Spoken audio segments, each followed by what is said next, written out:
오늘은 요한복음 1장 43절에서 51절 말씀을 통해서 간사함이 없는 참 그리스도인이라고 하는 그런 주제로 잠시 말씀을 전하겠습니다. 요한복음을 지금 계속 강의하고 있는데요. 지난 시간에 침례 요한에 대해서 말씀드렸습니다. 그리고 요한의 제자 둘이 있었는데 요한은 예수님의 뒤를 따르라고 제자들에게 말했습니다. 그래서 그 제자 두 명이 이제 예수님의 뒤를 따라갔고요. 그 제자는 안드레라고 하는 사람, 그리고 이 책을 요한복음을 기록한 요한이었죠. 자, 그리고 우리가 읽지 않으신 말씀 가운데 베드로도 이제 예수님을 만나는 그런 장면이 나옵니다. 시몬, 요나의 아들 시몬이 이제 예수님을 만나는데요. 예수님으로부터 게바라고 하는 별명을 얻습니다. 게바라고 하는 말은 돌, 그리고 반석이라고 하는 그런 의미를 가지고 있죠. 자, 오늘 이제 우리가 읽으신 말씀에는 빌립, 그리고 나다나엘이라고 하는 인물이 나오는데요. 이 두 인물을 통해서 우리에게 주신 하나님의 말씀을 우리가 같이 한번 나누려고 합니다.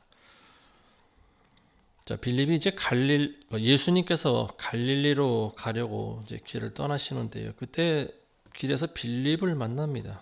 빌립이라고 하는 사람이 어떤 사람인지는 구체적으로 성경에 나와 있지 않습니다. 근데 예수님은 빌립에게 너는 나를 따르라 이렇게 말씀하십니다. 아마도 빌립이 순순히 예수님 말씀에 예수님의 뒤를 따랐던 것 같습니다.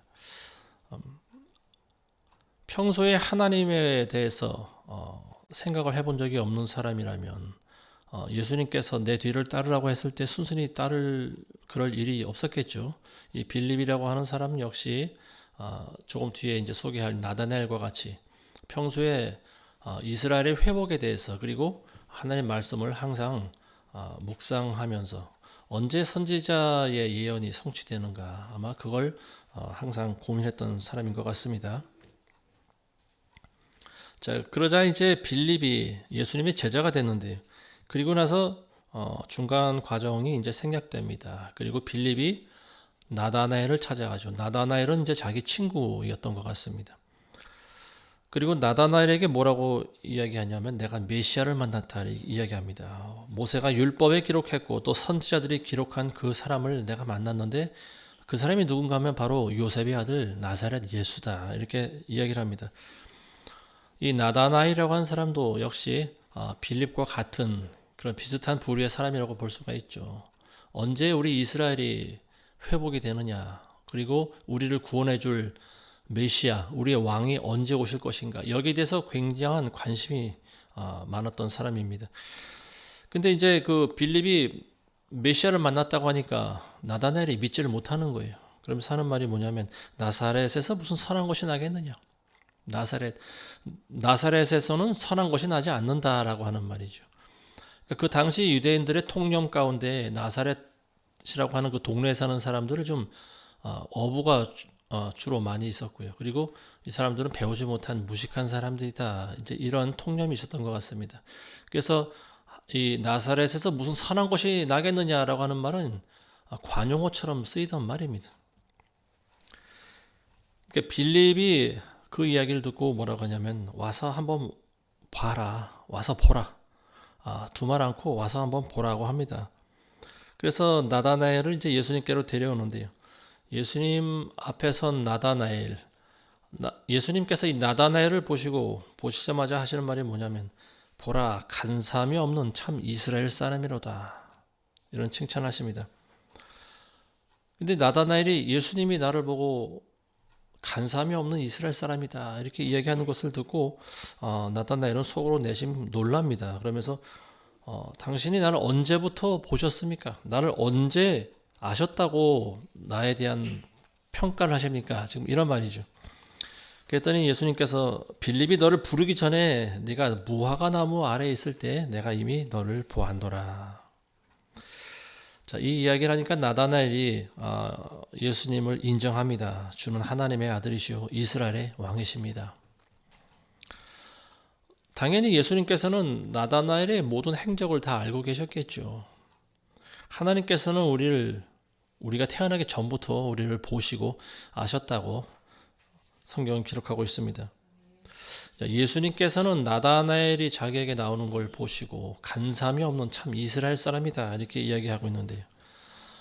우리 인간이 가지고 있는 특성 중에는 여러 가지 특성이 있습니다. 근데 그 중에 간사함에 대해서 예수님 말씀하고 계시는데 왜 그 이스라엘의 특징을 간사함에 비유하셨을까?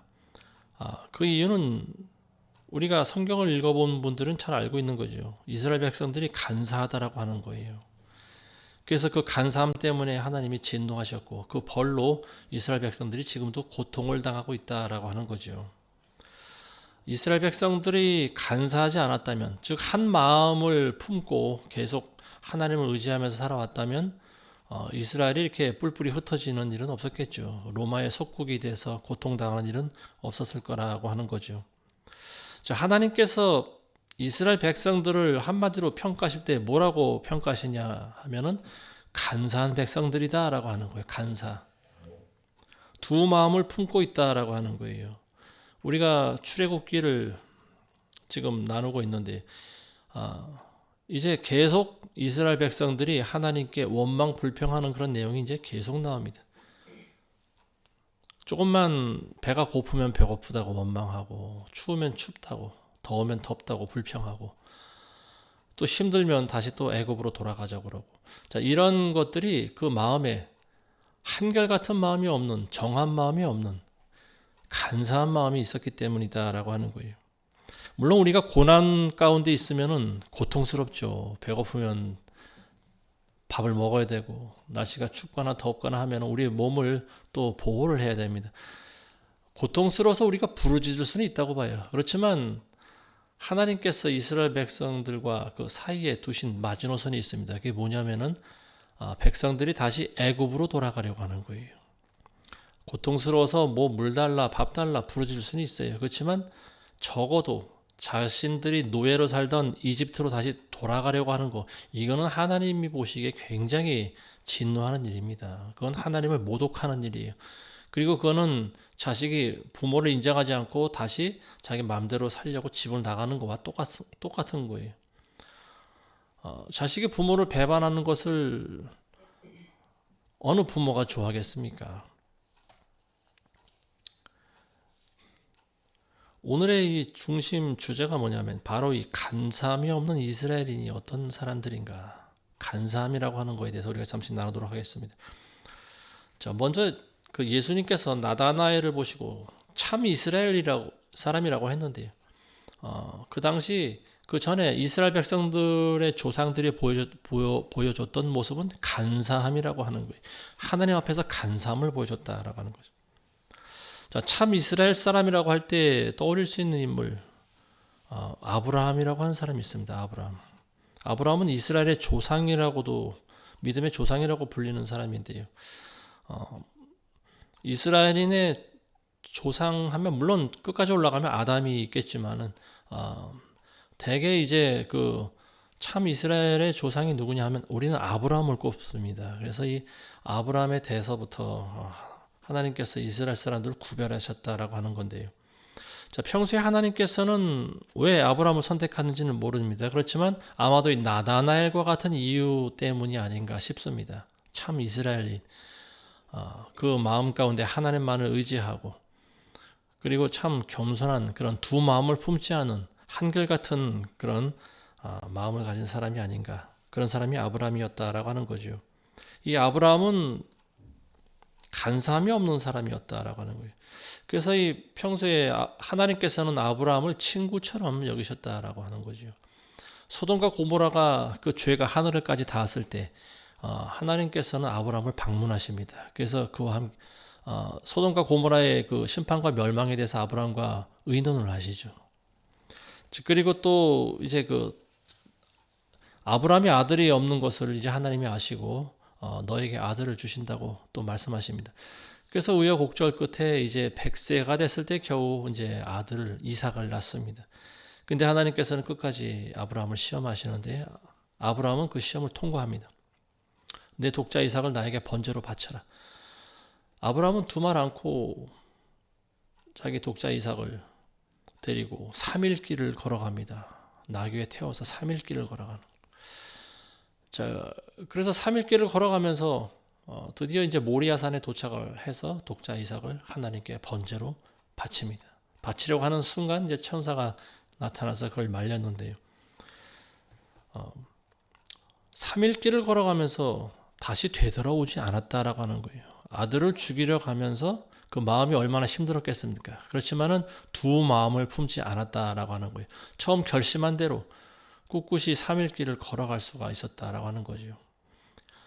자, 이 믿음을 보시고 하나님께서는 드디어 그를 인정하신 거예요. 내가 이제야 내 마음을 내가 이제야 아노라.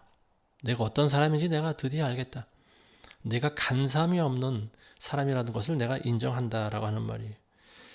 아브라함과 같은 사람, 그리고 아브라함의 이삭 아들 이삭도 마찬가지고요. 그리고 요셉도 그렇고 야곱도 그렇고, 자, 이러한 성경에 기록되어 있는 인물들, 이런 사람들이야말로 참 이스라엘인이다라고 하는 거예요. 나다나엘이라고 하는 사람, 구체적으로 어떤 사람인지 몰라요. 근데 예수님께서는 그가 무화과 나무 아래에 앉아 있을 때 내가 이미 너를 보았다라고 하는 거예요.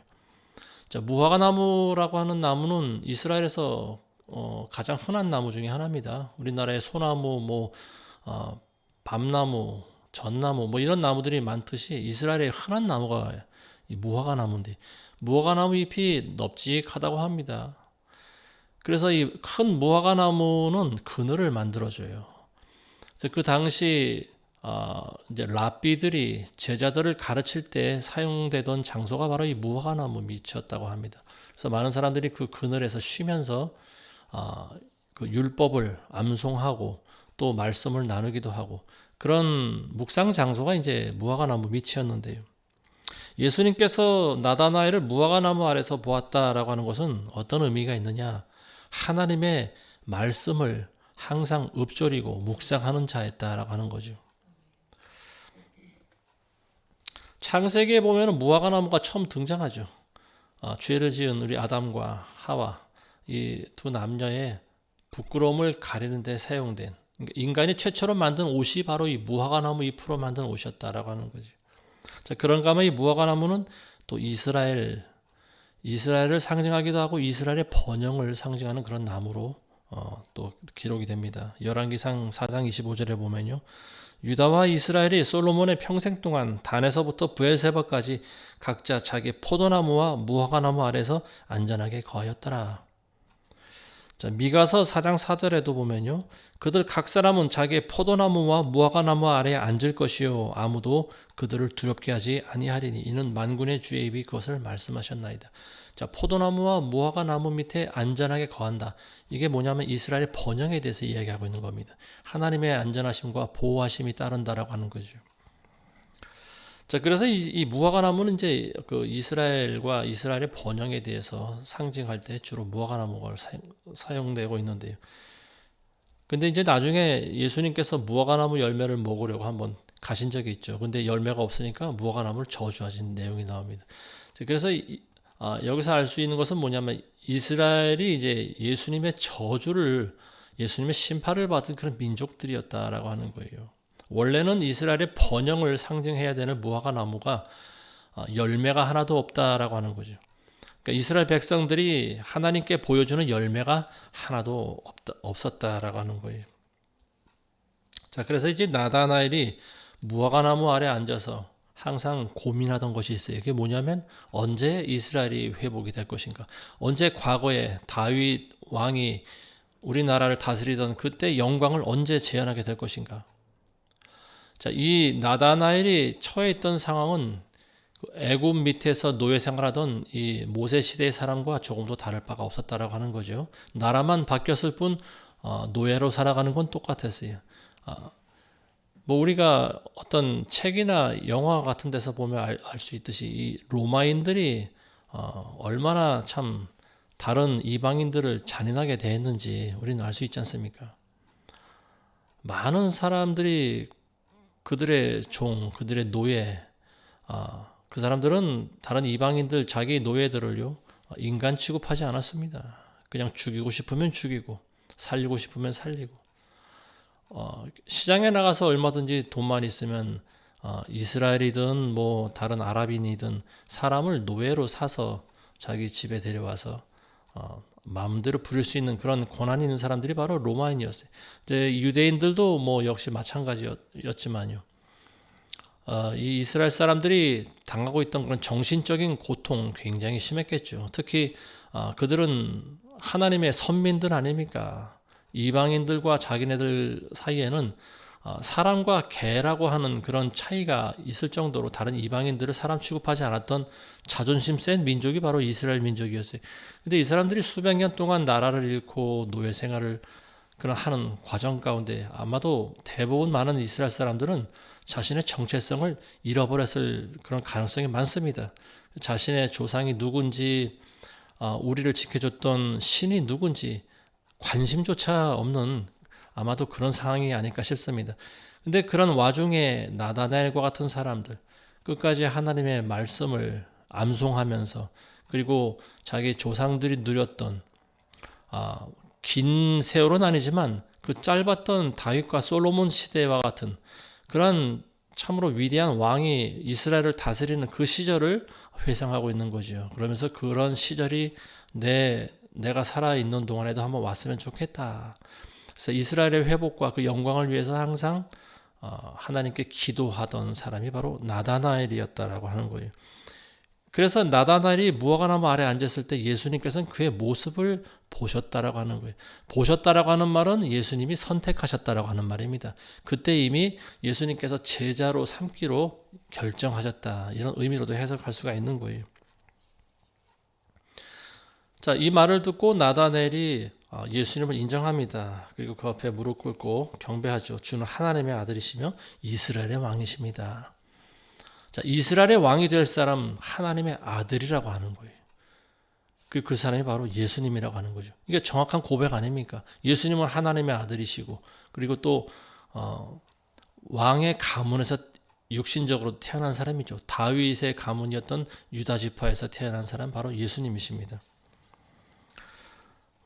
나다나엘이 자신의 과거 행적을 예수님이 이미 다 보시고 계셨다라고 하는 말을 듣고 예수님을 인정하듯이 또 이제 앞으로 이제 요한복음 4장에도 보면 사마리아 여인도 마찬가지죠. 내 남편을 데려오라고 할 때 남편이 없나이다 이런 대답을 하지 않습니까? 근데 내게 이미 5명이나 되는 남편이 있었고 지금 있는 남편도 내 진짜 남편이 아니다. 그러니까 예수님께서는 그 여인이 어떻게 살아온 건지를 아주 자세히 잘 알고 계셨어요. 이 고백을 듣고 사마리아 여인도 당신은 참 선지자입니다. 그 자리에서 고백을 하죠.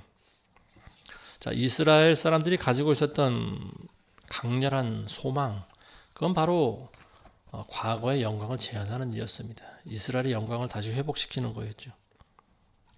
자, 많은 사람들이 나다나엘과 같은 생각을 가졌을 거라고 보여집니다. 언제 우리 이스라엘이 독립할까? 언제 과거의 영광을 재현할 수 있을까? 근데 예수님께서 유독 나다나엘을 선택한 이유가 있겠죠. 수많은 사람이 나다나엘과 같은 생각을 가지고 있었을 거라고 보여집니다. 근데 왜 유독 나다나엘을 지목하셨을까? 나다나엘이 무화과나무 아래 있었던 것, 그 자체만으로 예수님께서 나다나엘을 인정하실 만한 그런 제목이 될까? 예수님께서는 그 두 가지 측면을 다 보셨다라고 생각이 됩니다. 첫 번째는 뭐냐면은 나다나엘이 가졌던 정체성이죠. 현실에 대한 문제성을 직시하는 겁니다. 어떤 문제점이 있는가? 지금 우리나라가 처해 있는 현실이 어떠한 현실인가? 이스라엘이 지금 처해 있는 현실이 어떤 현실이냐? 뭐 이런 현실에 대한 문제성을 그런 인식하는 거죠. 그리고 두 번째는 뭐냐면 그 사람의 마음 상태가 어떠한가? 마음밭이 어떠한가? 이걸 우리가 성정이라고 합니다. 그 사람의 성정. 첫 번째 문제성, 현실에 대한 문제점을 인식하는 것도 중요하지만 그보다 더 중요한 것이 무엇인가? 그 사람의 마음밭의 상태라고 하는 거예요. 그 사람의 성정이 더 중요하다고 하는 거죠. 아무리 시대 상황을 잘 알고 분별을 잘 한다고 할지라도 마음밭이 안 좋으면은 별로 쓸모가 없는 거죠. 가치가 별로 없는 거예요. 왜냐하면 그 사람의 기질이 간사하면은 나중에 언제든지 돌변할 수가 있기 때문에 그렇습니다. 자, 그런 측면에서 나다나엘은 예수님으로부터 인정받은 사람이 아닌가 싶습니다. 예수님께서 보신 것은 그 사람이 가지고 있는 지식과 정보가 아니고 그 사람의 성정이라고 하는 거예요. 그 사람의 마음밭이라고 하는 거예요. 간사한 이스라엘, 왜 하나님께서 이스라엘인들을 간사하다고 하셨을까? 대표적인 인물로 저는 어떤 사람이 간사한 사람인가 생각을 해보니까 딱 한 명이 떠오르는데 그게 누구냐면 구약에서는 시므이라고 하는 인물이 나옵니다. 시므이. 사무엘하 16장에 나오는데 이 시므이가 누구냐면 사울 왕의 집안 사람입니다. 베냐민 지파 사람이. 사울 왕이 있을 때 아마도 많은 그런 권세와 그리고 또 명예를 얻었던 인물이 아닌가 싶습니다. 근데 사울이 죽고 다윗이 왕이 되자 이 시므이라고 하는 사람은 굉장한 원망, 속으로 굉장한 불평을 가졌던 인물입니다. 이 다윗을 좋아하지 않았던 인물이에요. 그래서 항상 적개심을 품고 그리고 불만을 품고 있던 그런 자였다라고 보여집니다. 근데 이 시므이가 좋아할 만한 일이 생겼죠. 그게 뭐냐면 다윗이 자기 아들 압살롬에게 쫓겨갈 때의 일입니다. 그 소식을 듣자마자 시므이는 좋아서 막 펄쩍펄쩍 뛰었습니다. 춤을 추면서. 그리고 뛰어나왔어요. 그리고 다윗과 다윗의 부하들에게 돌을 집어서 막 던졌습니다. 그래서 뭐라고 하냐면은 저주를 했습니다. 이 피 흘린 자야, 벨리알의 자식아, 주께서 사울 집안이 흘린 피를 내게 돌리셨다. 그래서 이 왕국을 네 아들 압살롬에게 넘기셨다. 이 독한 말로 마구 저주를 해댔습니다. 그러니까 도망가다가 다윗이 그걸 봤어요. 그리고 다윗을 호위하던 부하들이 화를 냈습니다. 아비새라고 하는 굉장히 성질이 급한 사람이 있어요. 이 아비새가 가서 죽이려고 하는 걸 다윗이 말렸습니다. 그렇게 하지 마라. 하나님이 하신 것을 우리가 어찌 함부로 할 수 있겠느냐. 살려뒀어요. 자, 그래서 이제 그 시므이가 이제 막 돌을 집어 던지고 저주하는 거를 그냥 뒤로 듣고 흘리고 갔는데, 자, 그러다 이제 얼마 후에 전쟁이 벌어지고요. 그 전세가 역전되죠. 그래서 압살롬 군대와 다윗의 군대가 싸워서 다윗이 승리를 합니다. 그래서 압살롬이 이제 죽임을 당하고 다윗이 이제 다시 승리를 해서 예루살렘으로 다시 또 돌아오죠. 그러자 이제 다시 예루살렘에 그 소문이 다 퍼져나갔습니다. 근데 이번에도 시므이가 또 나옵니다. 보통 사람 같으면은 자기가 다윗에게 한 짓이 있지 않습니까? 돌을 집어 던졌고 막 마구 저주를 했는데 아마도 보통 사람 같으면은 멀리 다른 나라로 이사를 가든지 아마 그랬어야 정상이 아닐까 싶습니다. 근데 이 시므이는 또 뻔뻔히 나왔어요. 그리고 이번에 뭐라고 하냐면 다윗한테 나와서 용서를 빕니다. 내가 전에 왕께 지은 그 패역한 죄를 용서해 주시옵소서. 그걸 마음에 두시 마시옵소서. 내가 잠시 한순간 내가 아마도 잠깐 정신이 어떻게 된다 봅니다. 나를 용서해 주시고 내가 한 말을 기억하지 마시옵소서. 굉장히 뻔뻔히 또 그 다윗 앞에 나옵니다. 자, 그때도 아비새라고 하는 사람이 칼을 들고 이 사람을 죽이려고 했어요. 근데 다윗이 역시 말립니다. 다윗은 시므이를 용서하고 오히려 그 아비새, 자기 부하였던 아비새를 꾸짖습니다. 그러니까 다윗을 힘들게 했던 거는 시므이도 힘들었지만 사실 자기를 위한다고 하는 자기 부하들도 사실은 다윗을 굉장히 힘들게 했다라고 하는 거죠. 그 중에 가장 큰 인물이 바로 요압이라고 하는 군대 장관 아닙니까? 이 아비새는 요압의 동생이었죠. 그러니까 이 형제들이 항상 다윗을 보필한다고 하면서 사실은 다윗의 말을 잘 듣지 않았던 거죠. 자신들의 기분대로. 이 요압이라고 하는 군대 장관은 자기 정적을 제거한 사람들이죠. 제거한 사람이에요. 그래서 자기가 그 자리에 올라갔는데 굉장히 힘이 세고 용맹한 그런 사람이었습니다. 이 다윗의 조카뻘 되는 이 형제들은요, 다윗의 말도 때로는 잘 듣질 않았어요. 그러다 보니까 다윗은 마음에 항상 이 형제들이 언젠가는 나를 죽이고 자기네들이 왕이 되지 않을까, 뭐 이런 불안한 마음도 있지 않았나 싶습니다. 이 아비새의 형이었던 요압이라고 하는 인물은 전체 이스라엘의 군대 장관이 된 인물인데요. 자기가 그 자리에 올라가기 위해선 자기 사촌들을 또 죽인 그런 사람 아닙니까? 근데 다윗이 요압을 특히 미워하게 된 계기가 바로 자기 아들을 죽인 일입니다. 다윗의 아들 압살롬을 손에 사정을 두지 않고 그냥 창으로 찔러 죽여버렸는데요. 이 요압이라고 하는 인물은 굉장히 잔인한 인물입니다. 그래서 다윗은 그 마음에 씻을 수 없는 원한이 맺히게 된 거예요. 시므이도 물론 다윗이 살려는 주었지만 나중에 이 다윗이 이제 죽기 전에 자기 아들 솔로몬에게 왕위를 넘겨주면서 유언을 합니다. 그때 유언을 할 때 이제 마지막에 하는 말이 뭐냐면 두 사람을 살려두지 말라고 합니다. 그 중에 하나가 요압이고요. 그리고 하나는 바로 시므이입니다. 요압은 자기 아들 압살롬을 죽인 그런 죄가 있어요. 그래서 다윗의 마음에 씻을 수 없는 그런 상처를 남긴 사람이 바로 요압 장군인데요. 그 시대가 바뀌면은 토사구팽이라고 하는 말도 어느 정도 필요하지 않나 싶습니다. 자, 그게 뭐냐면 이제 다윗 시대에 어떤 다윗의 왕위를 견고하게 하는데 요압이라고 하는 사람이 필연적으로 필요했어요. 근데 이 사람은 굉장히 무자비한 사람입니다. 그리고 자기 아들 솔로몬이 이제 왕위를 이어나갈 때 그때까지 요압이 왕위에 있으면 안 된다라고 하는 것을 직감적으로 다윗은 알고 있었어요. 그래서 나 시대에는 어쩔 수 없이 요압을 사용했지만 그를 등용해서 군대 장관에까지 올렸지만 내 아들 솔로몬이 나라를 다스릴 때 요압은 있어서는 안 되는 인물이다. 이건 반드시 제거돼야만 하는 인물이다라고 하는 것을 다윗이 알았습니다. 그래서 솔로몬에게 유언을 남깁니다. 너는 지혜로우니까 네가 왕이 되면은 반드시 두 인물을 처단을 해야 된다. 근데 그 중에 하나가 바로 내 처남인 요압이다. 그리고 하나는 시므이라고 하는 사람을 내가 반드시 처단해라. 그들이 평안히 음부로 내려가지 못하게 하라. 이런 말을 합니다. 근데 결국 두 사람은 다 죽고 말죠. 자신의 죄로 인해서 죽임을 당합니다. 이 요압은 자기 주인이었던 다윗 시대에는 이제 자기 다윗만을 보필합니다. 압살롬이 반역했을 때도 압살롬 편에 서지 않고요. 압살롬을 죽이죠. 근데 다윗이 죽고 난 다음에는 아도니아 편에 또 섭니다. 그래서 아도니아도 역시 반역을 일으킬 뻔하다가 이제 결국은 다 그 반역 사건이 이제 결국은 다 솔로몬에 의해서 진압되는데 그때 요압이 아도니아 편에 섰을 때 비로소 이제 그 죽임을 당합니다.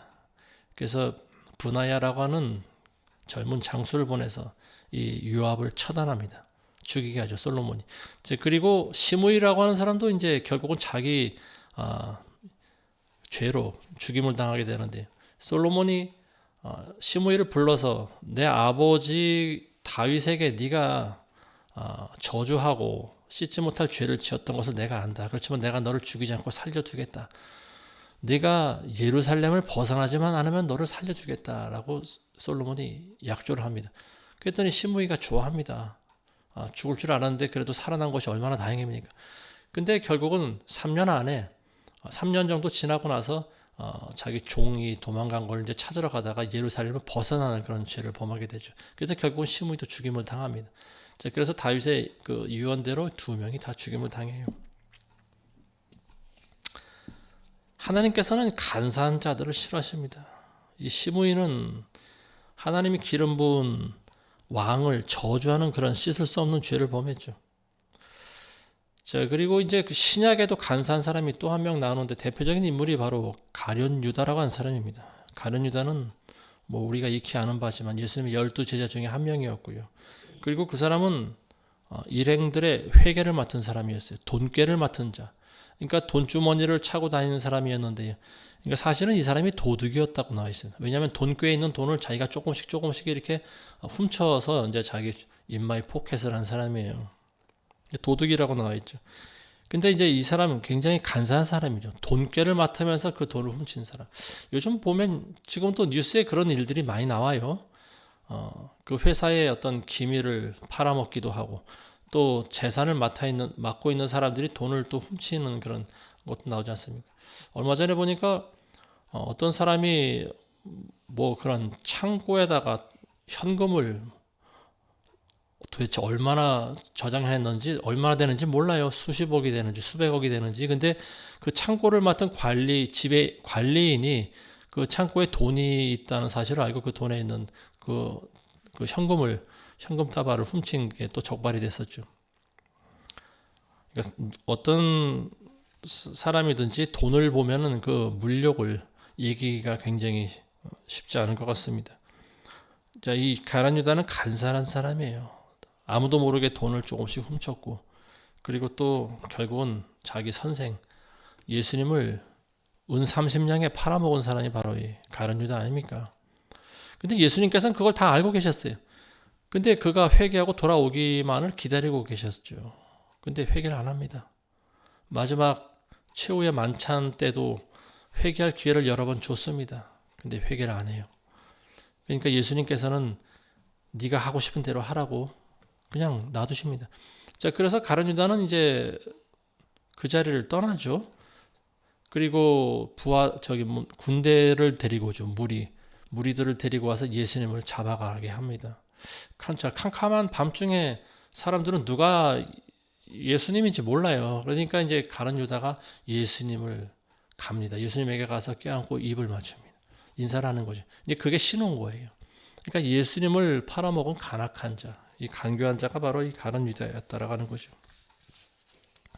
그리고 나서 이제 나중에 양심의 가책을 받았는지 자기가 의인을 잡아 죽였다. 이제 어떤 후회를 하죠. 근데 하나님 앞에 회개를 하지 않습니다. 결국은 자기 죄를 이기지 못하고 목매달아 자살하죠. 사람들은 참 간사한 것 같습니다. 짐승들은 원래 본능적으로 행동하기 때문에 간사함이라고 하는 것이 뭔지 잘 몰라요. 근데 오히려 개와 같은 짐승들은 한 주인에게 충성하지 않습니까? 근데 사람은 자기 주인 누군지 관심도 없고 배반하기를 밥 먹듯이 하고 하나님이 누군지 누가 나를 지으셨는지 누가 우리의 창조주인지 관심이 없어요. 그냥 자기 이익에 따라서 자기 배가 곧 자기의 주인이 돼버린 그런 시대가 우리 인간들의 세대가 아닌가 싶습니다. 자, 말세가 되면서 이런 간사한 사람들이 점점 많이 생겨나는 것 같아요. 자, 사도 바울이 여기에 대해서 아주 정확한 예언을 했습니다. 디모데후서 3장 1절 이하에 보면요. 또 이것을 알라. 마지막 날들에 아주 어려운 때가 오리니 사람들이 자기를 사랑하고 돈을 사랑하며 자긍하고 교만하며 하나님을 모독하고 부모에게 불순종하고 감사하지 않고 거룩하지 아니하며 무정하고 화해하지 아니하며 모함하고 절제하지 못하고 사납고 선한 것을 좋아하지 아니하며 배반하고 분별이 없으며 자만하고 쾌락을 사랑하는 것이 하나님을 사랑하는 것보다 더하며 경건의 모양은 있으나 경건의 능력은 부인하리니 이런 자들에게서 돌아서라. 이 마지막 때에 대해서 아주 정확한 예언을 하고 있습니다. 지금 제가 읽어드린 이 말씀, 지금 이 시대 대부분의 사람들이 보여주고 있는 사람들의 특징들입니다. 마지막 때 아주 사람들이 자기를 사랑하고 돈을 사랑한다라고 하는 거예요. 이게 지금 뭐 한 대충 봐도 20, 30가지 특징이 나오고 있는데요. 여기 보면은 배반이라고 하는 말이 나옵니다. 배반. 이 배반이라고 하는 단어는요. 간사한 사람들이 주로 하는 행동이에요. 이 간사한 사람들이 잘하는 행위가 바로 배반입니다. 밥 먹듯이 배반하는 거예요. 시므이가 왕을 배반하듯이 시므이가 다윗을 저주하고 또 나와서 용서를 구하고 한 것과 같이 마음이 정함이 없는 거예요. 이런 시므이와 같은 사람 지금 벌써 뭡니까? 만일 다윗 왕이 그 시대에 다시 또 두 번째로 그러한 일을 당했다라고 하면요. 압살롬의 반역과 같은 일을 또 당했다라고 하면은 용서를 빌고 그 다음에도 또 나와서 돌을 던지는 인물입니다.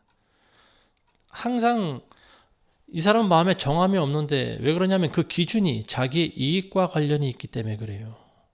왕을 사랑하는 마음이 없고 존중하는 마음이 없습니다. 하나님을 두려워하지 않는 사람들이에요. 이 사람들은 그 마음의 중심의 기준이 뭐냐면 자기의 감정이에요. 그리고 자기의 이익이에요.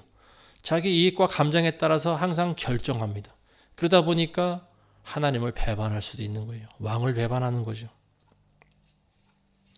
이런 사람들은 항상 마음속에 저울질하고 있어요. 이리 갔다 저리 갔다. 오늘은 이랬다 내일은 또 저랬다. 마음이 항상 바뀝니다. 갈대 같아요. 안정이 없는 거예요.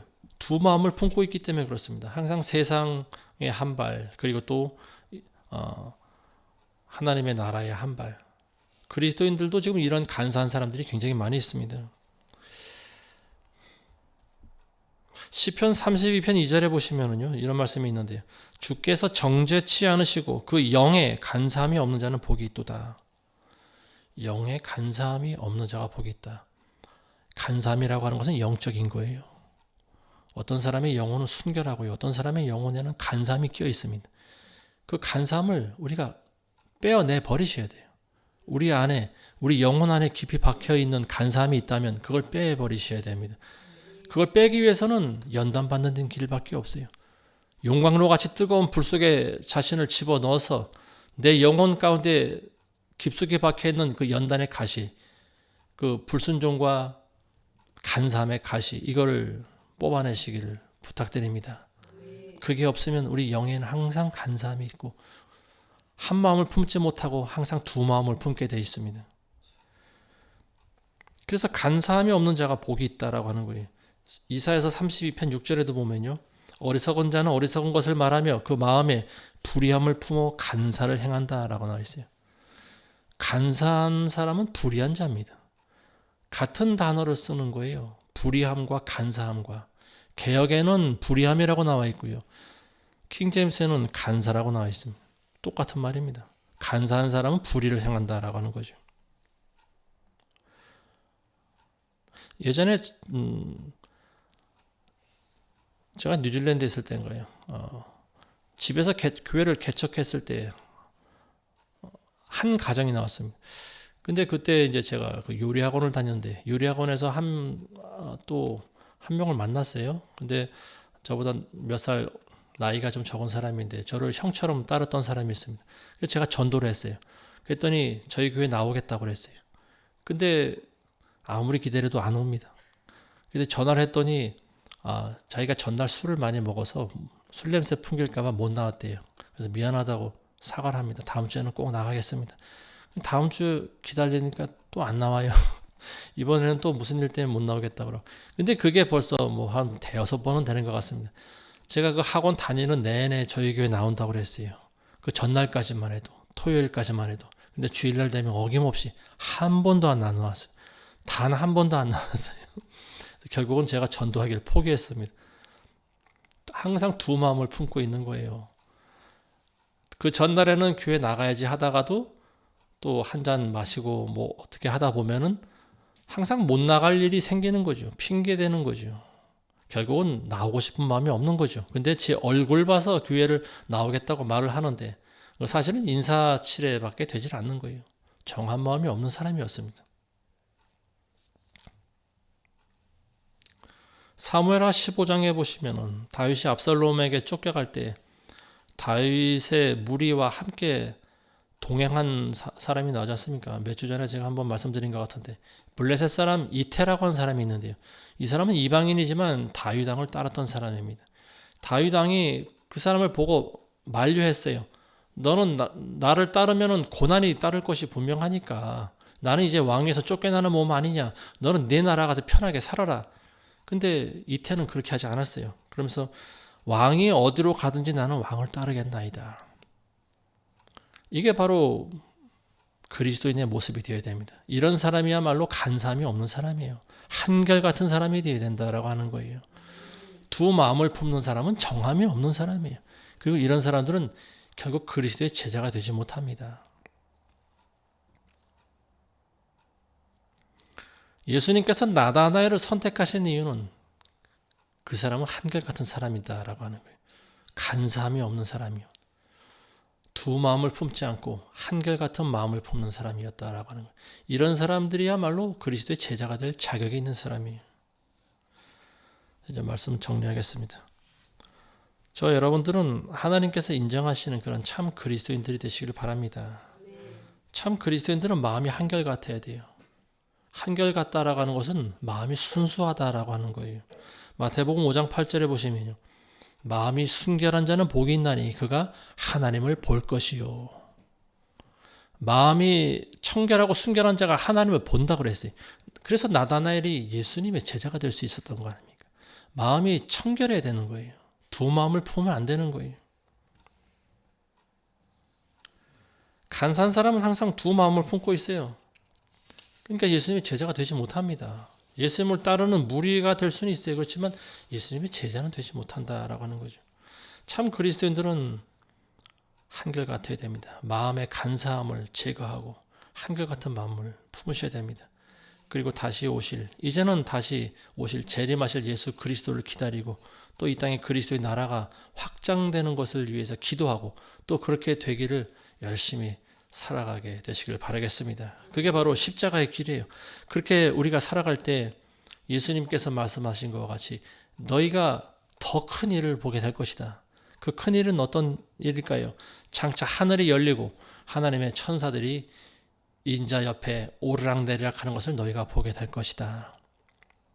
이 예수님의 말씀이 여러분들 가운데 이루어지기를 주의 이름으로 축원합니다. 아멘. 기도하겠습니다. 걸어가신 아버지 하나님 감사드립니다. 오늘 말씀과 같이 우리 모두는 나다나엘과 같은 두 마음을 품지 않고 한 마음을 품는 사람들이 되기 원합니다. 마음에 간사함이 없는 그러한 충성스러운 예수님의 종들이 그리고 예수님의 제자들이 다 되게 도와주시옵소서. 예수님의 이름으로 기도합니다. 아멘.